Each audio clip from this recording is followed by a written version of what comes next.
Yeah. I can hear you. Since you're joining, I just was playing a video. Okay. No. My bad. I thought it is 12 UAE time. I didn't realize it's India time. Okay. I think there is some confusion. Okay. Sorry. Is it okay for you now? Yeah. I'm fine. I managed. Okay. Thank you, Shankaranji. Uh, Make sure, Praveen, you you at least Yesterday, I tried to share the PowerPoint. It was not going through. So, no problem. You can share now. Okay, so let me do the quick introduction. So we had a couple of sessions today in the morning. We just okay. completed the second session. So I would like to introduce Mr. Shankaran Padipurakal. Shankaran is a supply chain leader with more than 2 decades of experience in managing large end-to-end operations in UAE and other rest of the world.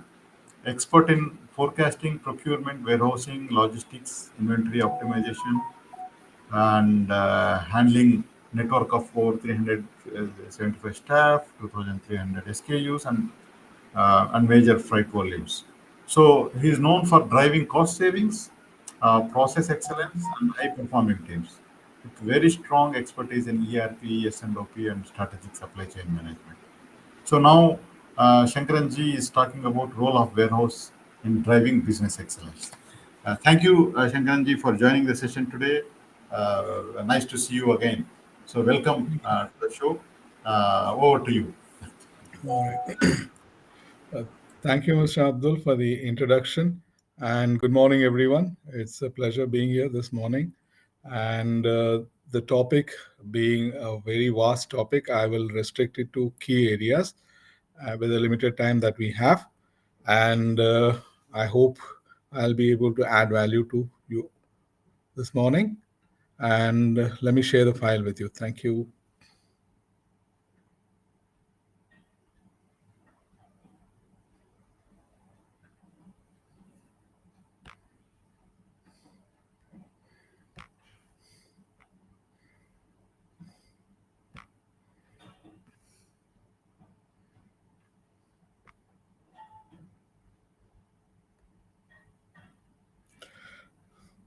Can you see my screen, please?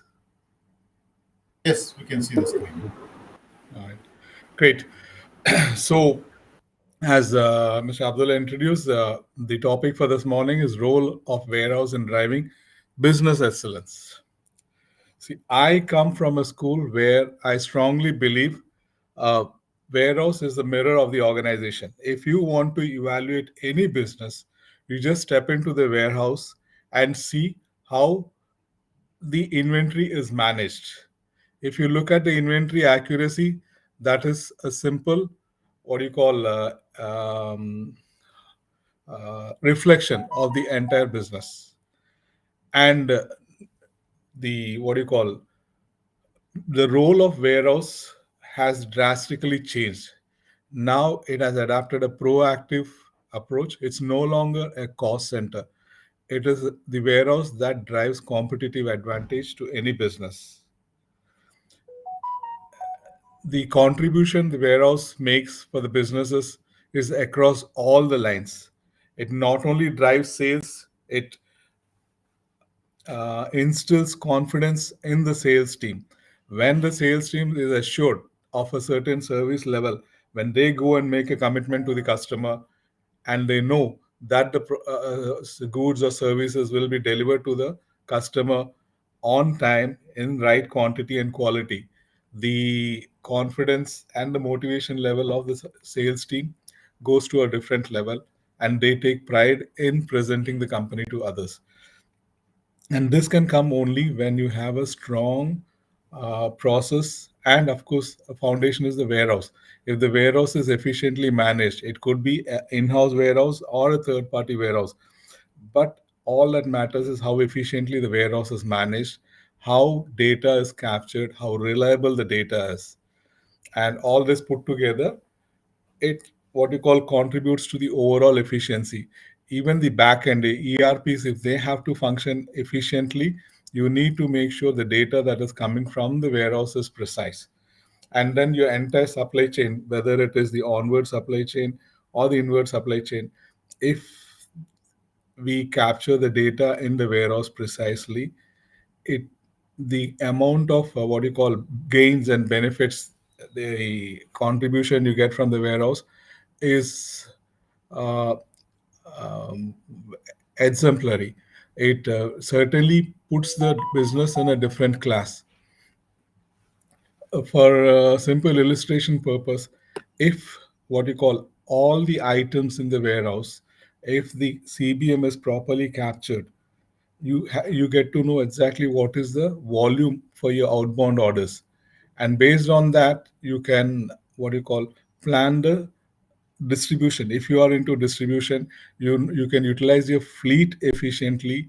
You can also make sure what you call the routes are optimized, and you don't have dry runs or counterproductive. Even your returns will come down drastically. And we have cases where even the fuel consumption has dropped by 20%.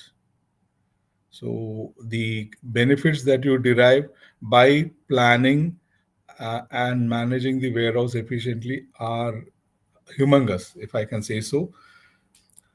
I'll eventually I will share some of the statistics also for you to understand what I'm trying to drive across. And again, the warehouse is foundation of supply chain reliability. For you to do your forecast planning, you need to have precise data coming from the warehouse. Only if your inventory is precise, you know what exactly is your current stock holding and what is required. And you can adapt proactive approach. You can eliminate surprises in your supply chain. And it also drives in reducing the cost. When I say cost, it's not necessarily the working capital. Even your opex will be controlled, because if you're managing efficiently, there's a lot of what you call counterproductive or unproductive work that is eliminated, which will eventually drive cost efficiencies. It will also improve the speed of operations, and whatever information or efforts that you're putting will be accurate. Then finally, customer promise. So when you operate your warehouses properly, obviously your customers will have a wonderful experience. And I mean, the company where I used to work earlier, they used to only showcase the warehouse to the customers or and principals, and that was more than enough for them to go and what you call pitch the business. They don't have to do any powerpoints or any other outdoor meetings or dinner sessions or lunch sessions. Just a visit to the warehouse was more than enough, and then once they come on board, the kind of support they get from the business ensures that the customer doesn't go anywhere, and not only that, they remain with the company and they refer the company to the third party. And when your customer refers you to a third party, that has a better credibility than your salesperson going and pitching on behalf of you. So these are some of the benefits that what you call warehouses drive.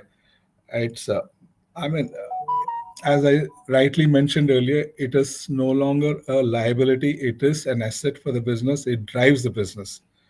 So even when it comes to sustainability, if you are managing your warehouse efficiently, sustainability is a value addition. It is not a CSR. I mean, to illustrate things in a simple manner, I'll tell you what we have done in our previous stint. We had there are multiple areas where warehouses can contribute for sustainability. First, to start with, we had natural light inside the warehouse, so that eliminated electricity consumption during the daytime. And then also we had fully LED lights. So LED lights consume less energy compared to your regular other lights now, which is a norm everywhere. And then on top of it, we also had these sensors, so that if there is no activity, the lights turn off. And these are something normal which everybody does, but beyond that we also have to look into the process. If you set up your process properly, then it eliminates a lot of unproductive work inside the warehouse, like the utilization of MHEs. When you operate in a VNA environment, when the machine goes into the aisles, we'll have to make sure it is utilized productively. So in the return trip, often I find most of the warehouses, the machines come back empty. But if you have an outbound, you can assign that job to the machine so that the return trip is also utilized. And likewise, if you monitor the battery performance, and if you recharge your batteries regularly, your batteries also will last long. Your battery is a major cost when it comes to MHEs, and if you utilize them properly, they can stretch even beyond 7 years. Usually, the industry average is 4 years, but if you manage it properly, it can stretch beyond 7 years. Also, we have incidents where even after 8 years, the batteries are still in good condition. That's because they have been managed properly. That is one thing. Then again, how you set up your warehouse. See, warehouse is much beyond four walls and a roof on the top. We need to think beyond that. Most important is before you set up a warehouse, you need to have your rack layout first. Often people set up the civil structure and then do the racking later. Then you notice there's a lot of conflict between the racking and the civil infrastructure. Ideally, what we should be doing is first you should know what is the right kind of storage solution for your business. And once, especially if you're going into a VNA, very narrow aisle arrangement, you have to make sure the floor is properly designed. You should avoid having joints in the aisles. All the joints should go under the racks so that you have clear aisles. Otherwise, what happens is in a VNA environment, if there is uh, what you call joint in the ale, over a period of time these joints given they deteriorate and they hamper the movement of the machine. Then your warehouse comes to a standstill. To avoid these kind of scenarios, what you're supposed to do is you have to do your planning properly before setting up constructing the warehouse. If you're going for a VNA storage solution, please make sure your rack layout is finalized and then do the floor layout. The floor is the most important element when it comes to a VNA warehouse. So there you have to ensure the floor is properly designed. You don't have any joints in the aisles and it's a smooth surface. Then comes your racks. They have to be properly engineered. If your racks are properly engineered, you can play with the weight. You can place the items as per your requirement. Otherwise, you will have to always focus on the CG, which is not the right center of gravity, which is not the right approach. If the racks are properly engineered, you can place the weight as per your requirement. And another thing is when you're having a multi-storage warehouse, please make sure they are. It's a gradual transition. We move from a dry environment to an ambient environment. Your dry environment could be anywhere above 30 to 40, 50 degrees Celsius. And then you move to an ambient where the temperature is in the range of 20. Then you move to 10 degrees where you do the loading, unloading for your cold stores. And from that, you move into the chiller. And from the chiller, you move into the freezer. Chiller temperature is 4 degrees, freezer is minus 20 degrees. So what happens is it is a gradual transition. These are simple things which are often overlooked, and it leads to a lot of compromises. When you have this kind of arrangement, what happens is it drives thermal efficiencies. Your power consumption comes down drastically, and not only that, it is good for the people who work inside the warehouse because the body is not subjected to extreme transitions. It's a gradual transition. And then on top of it, we've also gone for solutions where we have high speed doors which are driven by sensors, and these sensors are sensitive only for machines. When a machine passes by, the door opens and then it closes instantly. That ensures that there is thermal efficiency and and also energy efficiency inside the warehouse. And for people, you have this manual entry doors. So those are relatively small doors, and there's less thermal loss for the cold stores. And similarly, one more area where we should be looking at is the refrigeration plants. Now, it's almost everybody is slowly transitioning from the freon based refrigeration plants to ammonia.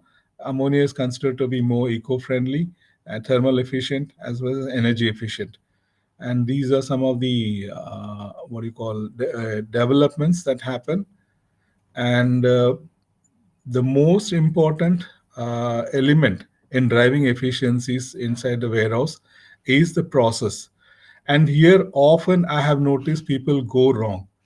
People think that if you approach an IT company, they do wonders for you, which is fundamentally a wrong approach.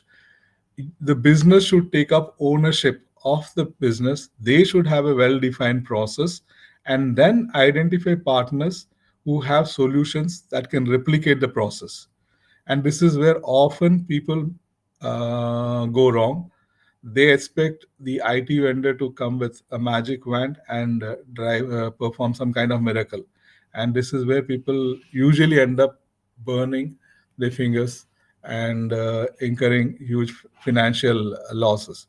So, to eliminate all these things, it is most important that we, as a business owner, have clarity on the business process, and there's no harm in getting the process audited to make sure it is as per the industry standard and does make logic sense, and then replicate it into online. Once you have a well defined process, when you say well defined process, it has to fulfill the objectives of the business, and it should also be user friendly. You have to understand these what you call strength and weakness of your team and set up processes they are comfortable with. This is again another. You may be having the best of processes, but if your team is not comfortable in what implementing the process, you will face challenges. Having said that, you also have to evaluate the quality of the team. If the team is good and it's just that they are what you call a little bit of fine tuning is required in their abilities, that you can certainly work on it. But if the team has genuine limitations, then you need to look at alternate solutions, because at the end of the day, it is the company what do you call interests that is prime, and rest all are secondary. So we can't afford to have anything that is conflicting with new objectives or the business objectives. And then if you feel that your team is good enough and they're aligned with the business objectives and they can do justice to it, then you can work on the process and see how we can make it user friendly and then roll it online. And when you have this and people have clarity on their roles and functions, it will be a easy walk. You will not have any problems. But if you don't have this right kind of skill set and process, then your what you call the so-called software solutions are only meant for glorifying purpose. They don't really solve your purpose or the business objectives. Any questions, please? Now we'll move on to the key roles of a modern warehouse. As I rightly mentioned, it's inventory accuracy and control. This is very important. So this ensures your working capital is properly managed. You maintain it at optimum levels. You don't overstock. When you overstock, you're not only burning your working capital, you're also ending up using more storage space, which is again added cost. And on the other hand, if you understock, you could be losing out on opportunities. So when you maintain the right kind of when you have precise data on the inventory, then what happens is your demand planning team will have a better control and they can ensure the inventory levels are maintained at optimum levels and your working capital is used in the right manner. Next is your order fulfillment speed. Especially now we are moving into this quick commerce where deliveries happen under 10 minutes. So when you are going to those kind of scenarios, it is all the more important that you have to have your warehouses or stores managed in the most efficient manner. Only then you will be able to fulfill the orders within the standards SLAs that have been set for the business. Like now, I am into quick commerce and we deliver within 10 minutes. And when we say 10 minutes, the time we have at a store level is just about 1 minute to 3 minutes based on the number of lines assigned to an order. If we do not fulfill the order within 60 seconds, if it takes 61 seconds, people are held accountable. That is the kind of what you call environment in which businesses are operating now. And when you have those kind of SLAs, you need to make sure you have the best process and best teams and the best infrastructure in place. And this is the direction in which industries are moving forward. And it makes it all the more important for the businesses to understand and appreciate the importance of a warehouse or a store in the business. And your space and resource optimization, this is what again I mentioned earlier also. Like if you have the right process in place, it will ensure you're holding the right amount of stock, and you also invest in the right resource, so you don't have to end up utilizing more space if it is in-house warehouse, or even if it is a third party warehouse. You when you what you call maintain your inventory at the optimum levels, you won't have to what you call incur additional cost. And similarly, your resource optimization, when I say resource, it could be space, it could be material handling equipment, as well as people. So all these things are driven by the efficiencies of the warehouse. Reverse logistics enablement also. See, when the orders are proper, when your warehouse is properly managed, your customer experience goes to a different level.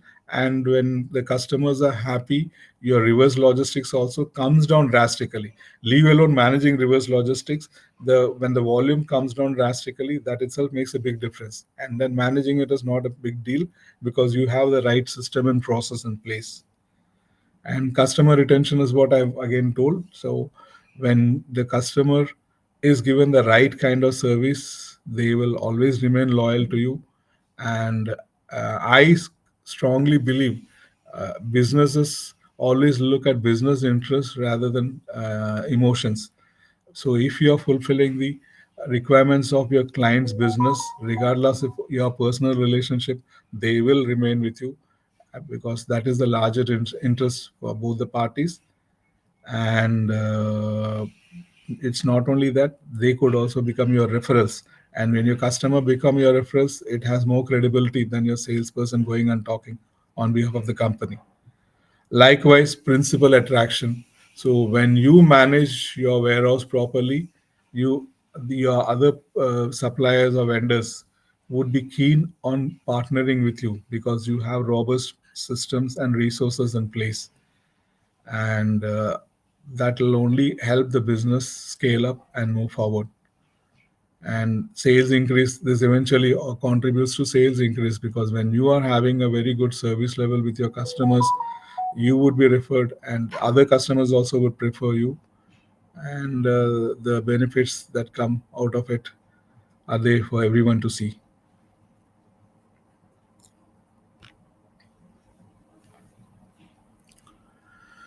How warehouses drive business KPIs: it's on time and full delivery. When you are managing your efficient orders warehouse properly, you can be assured of 100% on time and full deliveries. I have managed a fleet of 275 vehicles, and we used to cater across UAE in one of my previous assignments. And we had, because of some robust systems, actually we were pioneers at that time to what do you call introduce Android based solutions in mobiles for distribution. And since we had some good systems and process in place, we were able to fulfill all our deliveries on time in full. And this was enabled because we had some good process and the resources, as well as what you call IT solutions. Then your order accuracy improvement. If the customer gets orders as per if the fulfillment is 100% and accurate, that again enhances the customer's experience. Shrinkage and damage reduction also is reduced drastically because you have visibility, you know where things are going wrong. And when you have the right process, as well as what you call rewards and recognition measures in place, you will notice drastic improvement in your shrinkage and damages in the warehouse. And I'm again reiterating working capital efficiencies. So at the end of the day, every business works around return on investment. If you ensure that the working capital that is going into the business is at optimum levels, that speaks for itself. We are driving the efficiencies, and I strongly believe the warehouse has a major role in enabling this. And here are some of the excellence enablers in warehouse operations: WMS and automations. Warehouse management system, for sure, as I told you, will enable the overall performance of the warehouse. But again, if the WMS has to deliver, first we need to have a clean process. We need to have the right kind of resources on board and infrastructure. And once when we have this, then identify the software which has these capabilities. And more important, please make sure the partner who's coming on board from the IT side or the vendor side has good functional expertise. They understand you talk the same language, and if then they can replicate the process. Life becomes easy, and it makes what you call your investment fruitful. Next is automation inside the warehouse. Now you have various kinds of automations, and please do not get carried away. Just because there is automation doesn't mean that you have to blindly go for it. Please do a cost benefit analysis. If it makes business sense, only then go for it. Like often people keeps talking about fully automated warehouses. Yeah, they sound very good, but often they do not make business sense also. Like in my previous case, we were operating an FMCG warehouse which was highly dynamic. And when you operate a warehouse which is highly dynamic, when I say dynamic, you have to pick by pallet, pick by carton, pick by piece, pick by outers, pick by weight. And these are things which are not enabled through fully automations. Automation, a fully automated environment works in homogeneous operations.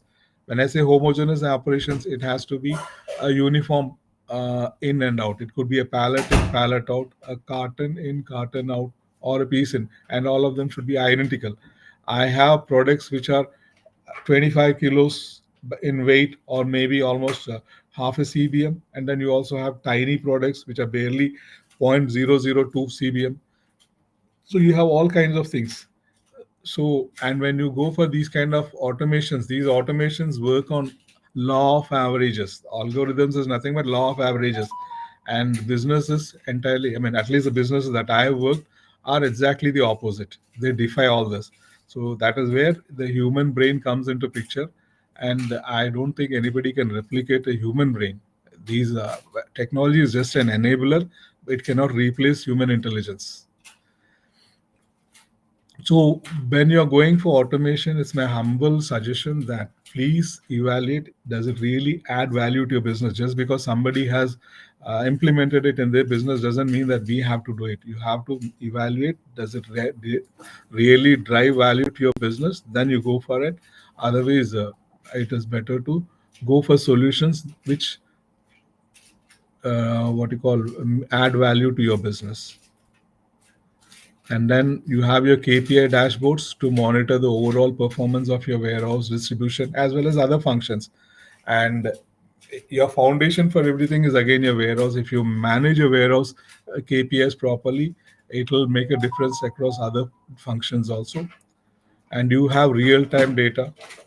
And when you have real time data, it certainly drives efficiencies into the business, and it also gives the customer a different level of experience. And next is your process. When if you're having a proper warehouse, it keeps the process lean, and you go for industry standard works, standard processes, and it also enhances the workforce capability. And again, as I told you, sustainability in a modern warehouse is what you call efficiency driver. It is not a CSR. When you manage properly, you will see that the business will benefit drastically out of it, and it is a necessity. It is not just a obligation.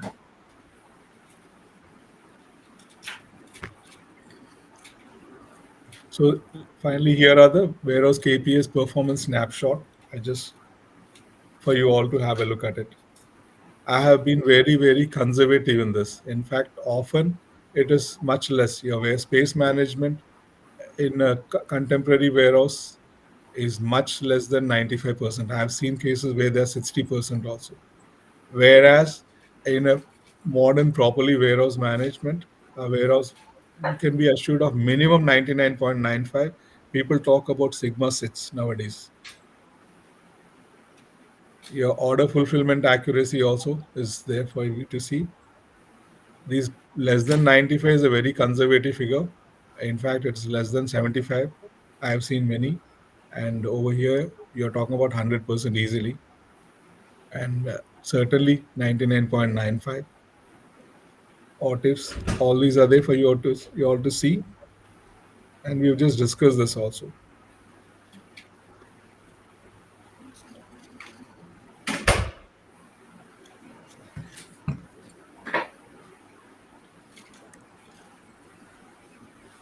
So finally, I'd like to sum it up that this high time you start looking at your warehouse as a strategic hub rather than a storage shed. And I've explained to you the benefits you derive out of it. And I hope the knowledge I've shared has added value to all of you. And if there's anything more that you'd like to know, I'd be more than happy to share my little knowledge that I have. Thank you. Excellent presentation as usual, Shankaran ji. Thank you very much. So No there are some problem. questions. Okay. Yes, please. So maybe you can just. This is how. So let us take few questions. Yeah. Gentlemen, you can post the questions. So question number one is somebody is asking on reverse logistics. Okay, so this is very critical in current logistics Yes, process. Sarika. So what do you recommend to manage? Uh, Yeah, go ahead, go ahead. so Listen. what do you manage? What do you recommend to manage reverse logistics? Okay, so just to share the best practices in the reverse logistics process. Shankaran. See, ideally, let me tell you, if you are managing your warehouse properly, reverse logistics often happen due to bad experience at the customers. Often, I mean, there are cases wherein the customer has change of mind, they decide to return the orders or various other reasons. But otherwise, by and large, it is due to bad experience. And so that can be eliminated completely. If you're managing your warehouse properly, the customer will get exactly what they ordered, and that will lead to what you call any customer happiness. It will not be, there won't be any disappointment. So the probability of returns are reduced drastically.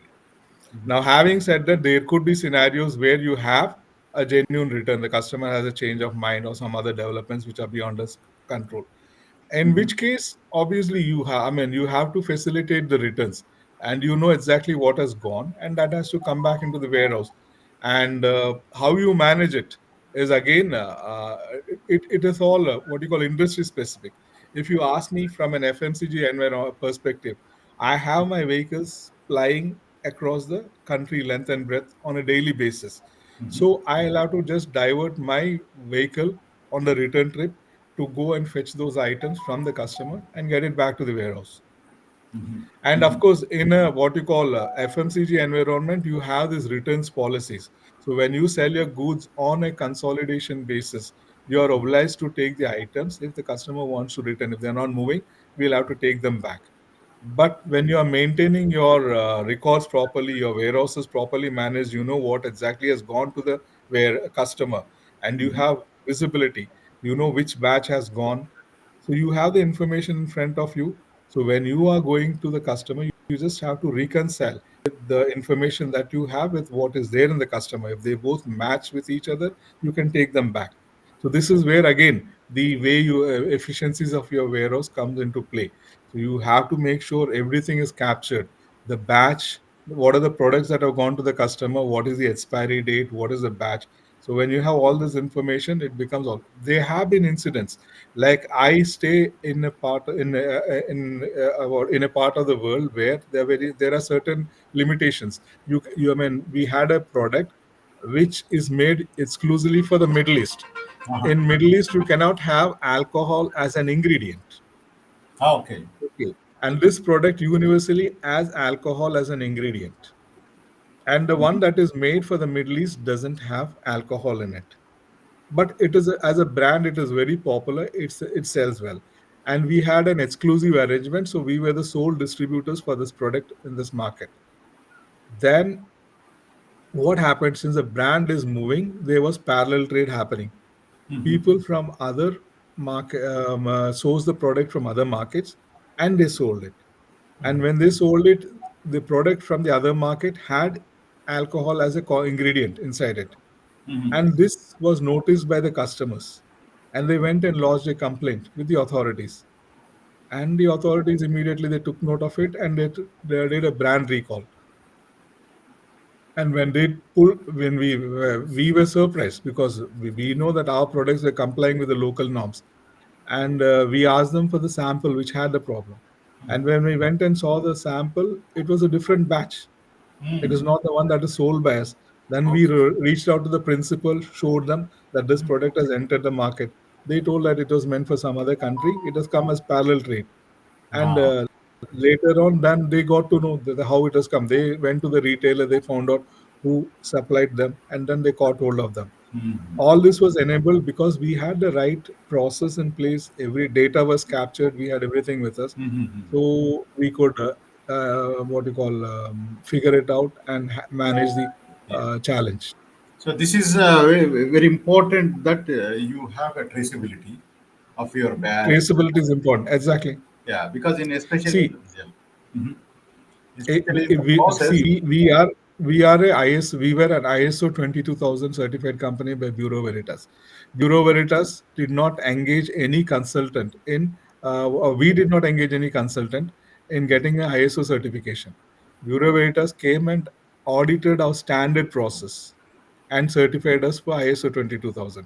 Mhm. That happens when you have a robust process as well as the infrastructure and the team in place. Mhm.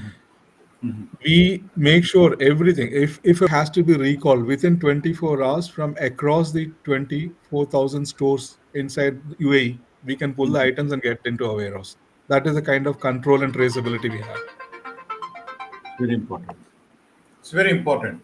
Yeah, that shows that it's not just inbound and outbound. So you need to have a proper traceability so that you have a batch number, make, and everything traced properly through system, so that you there is any such anomalies happen. So you can manage your operations without stopping them. That's fantastic. That's great. So yeah, so I think reverse logistics as a process has to be established along with the regular process. We cannot just leave it forever to open, right? So No, this no. reverse. See, there are businesses where reverse logistics is an a certainty. Like when you sell your product on what you call what is that particular word I'm telling you? You have an arrangement where the product doesn't sell, you're supposed to take it back. Back. Then you have to facilitate reverse logistics, That's what. especially when you are in what you call quick commerce and e-commerce. There again, it becomes a key element. customers return left and right. So we have to have the right traceability controls in place. We know exactly the product that has gone to the customer is what we have sold to them, and so we need to have the traceability. And then we have what you call resources arrangements to get the products back to you, and then make the payment to the customers. So Return the yes, great, great, Shankaranjit. I'll just take up second question. Safety is most important topic in warehousing. Okay, so Mhm. sometimes it's ignored, maybe because whatever the reason. So, what is your advice for 3PL operators in India to establish robust safety measures? So, what is your advice? Yeah. Safety, as you rightly mentioned, is a very key component. We adopt a zero tolerance approach to safety. So before taking people on board, they are educated, and we have to ensure people comply with the safety norms inside the facility. So they are given proper training before being onboarded, and then you have regular what you call refresher trainings, and make sure everybody has a thorough understanding on the health and safety norms inside the warehouse. Fantastic. So it's not it cannot be taken for granted. No, Uh, no, absolutely. A zero tolerance when it comes to health and safety, especially inside the warehouse, they can be catastrophical. So you most important is see, uh, often again, you cannot impose knowledge on people. Just like you cannot ask people to force people to comply with instructions. You have to educate them. When you educate them, that's when they reciprocate. If you tell them do this, do that, they might not pay attention to it. But if you tell them that if you don't do this, what will be the implications? That is when they realize and they comply with it.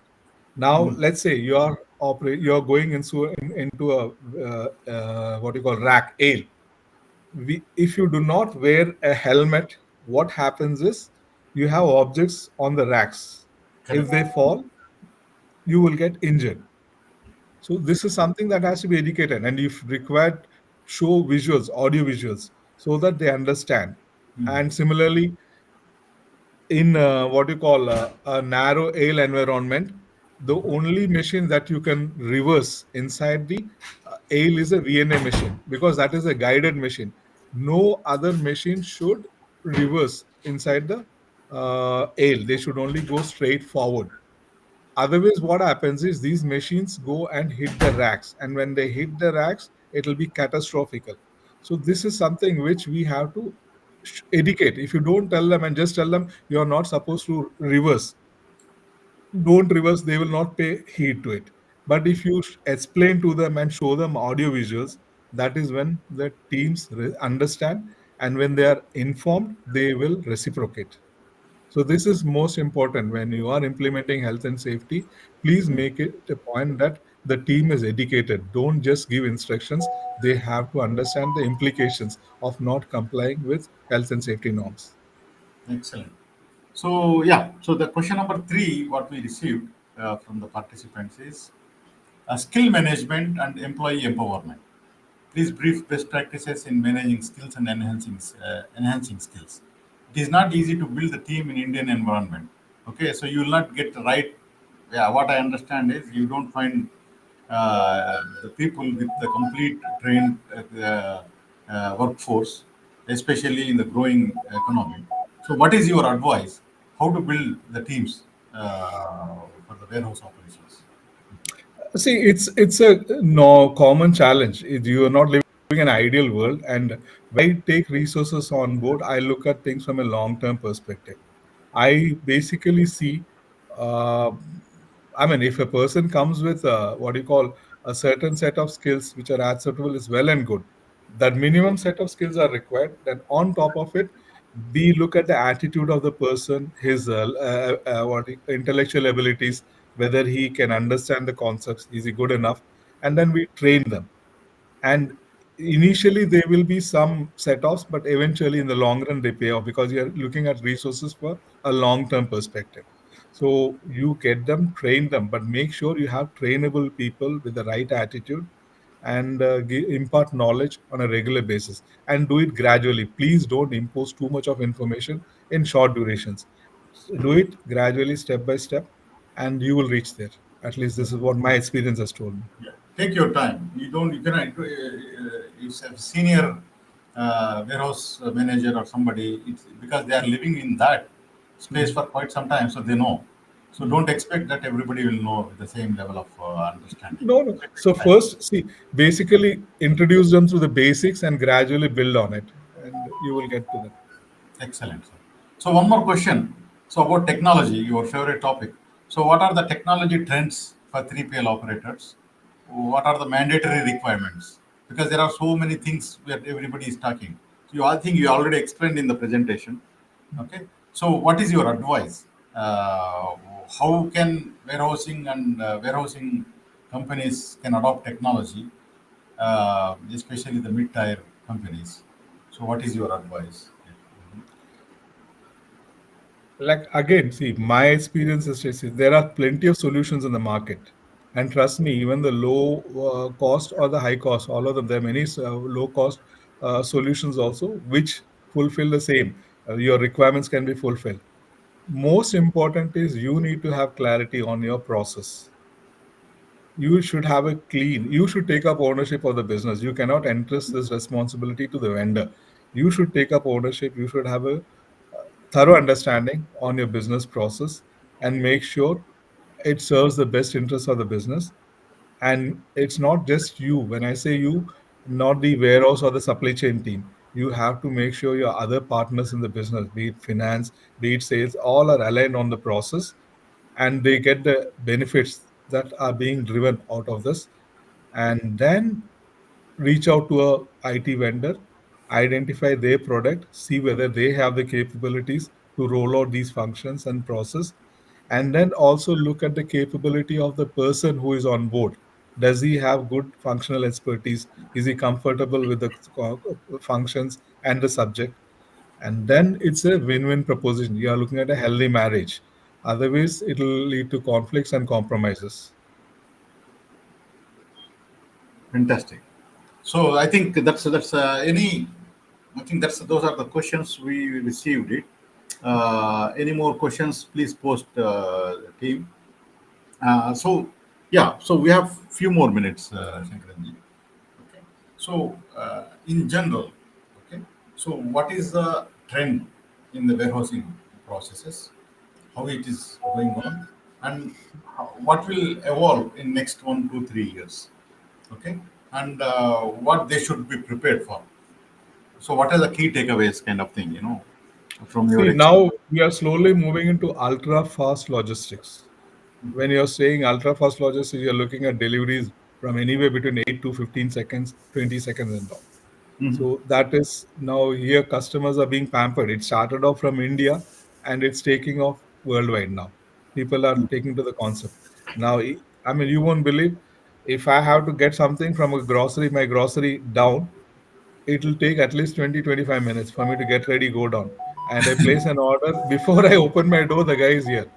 So Yeah. that is how people, customers are being pampered, and they're getting accustomed to that. And when you have that, the competition is intensifying, and obviously people who do the act better than others have an upper hand. So when you are moving into ultra fast logistics, your warehouse management has to be top notch if you want to stay in the game. If you have, you will be holding anywhere between 13 to 15,000 SKUs in the store, and if you want to fulfill the order in 1 minute, you need to make sure there's traceability and Traceable. visibility of your inventory, so that you Mm. go exactly to the right place and pick the item, pack it, and hand over to the rider. Yeah. And these dark stores are popping up like anything. Yeah, Okay, yeah, dark everywhere. stores. Yeah, true. So see now, see my observation has been dark stores as of now they're just capitalizing on the concept because they have been launched as an introductory phase, but eventually they will move into efficiencies, Yeah. and people those are efficients they are there to stay for the long run. Otherwise, the others will burn out if you don't focus on efficiencies. Correct. Correct. Correct. Excellent. So we have a couple of minutes more. Shankaranji, top three key takeaways for the managers in India and Middle East or everywhere. So top three key takeaways what they need to really focus on their operations now. Yeah. See, you should stop looking at your warehouse as a cost center, Okay. and it is a strategic advantage for the competitive advantage for the business. You need to look at it from that perspective. And as I told you, warehouse will ensure your ERP is efficiently managed and your working capital is properly managed. Your customer has a better experience. Your principals also will be inclined to do business with you. Fantastic. So that it's not just a four walls and a roof anymore. It is Hmm. the epicenter of the business, Hmm. and this is the place which will drive the future of the business. Excellent, That excellent. is one. And then again, most important is for your warehouses to succeed, you should take up ownership. Please don't expect third parties to come and deliver for you. You should take up ownership. You should know what your process is and make sure your team is comfortable with the process. And then identify third party who can replicate the process for you. Perfect. Excellent. Sir, warehouse is no more a cost center. It's a strategic advantage for you. So build a capable strategic competitive advantage based on your warehouse, and you take the ownership, and then you identify right partners to manage the things. So great points, Shankaranji. Pleasure. Very insightful, very insightful. I'm sure the audience will have enjoyed the session. So thank you very much for joining in the weekend and sharing the knowledge. Okay, so ladies and gentlemen, give a big round of applause to Shankaranji. And if you have any questions to be answered, please post the questions offline. Our team will connect with Shankaranji, and then also maybe Shankaranji is available in LinkedIn. You can connect, ask questions directly, and then get whatever you are looking for. So with that, so thank you, Shankaranji, for joining the session in the morning. So thank you very much. Thank you for having me. Thank you for having me. Yeah, thank you, and have a great Brilliant. time. Thank you very Thank much. you. Thank you. Bye. Yeah, thank you very much, sir. Thank you very much. So, ladies and gentlemen, big round of applause to Shankaranji for sharing very nice insights. He is very experienced in managing the large supply chain operations. If he is saying warehouse is not a cost center, it's a competitive advantage enabler, then that makes that's something very important to follow. Okay, so with that, so we completed uh, three sessions today. Very interesting.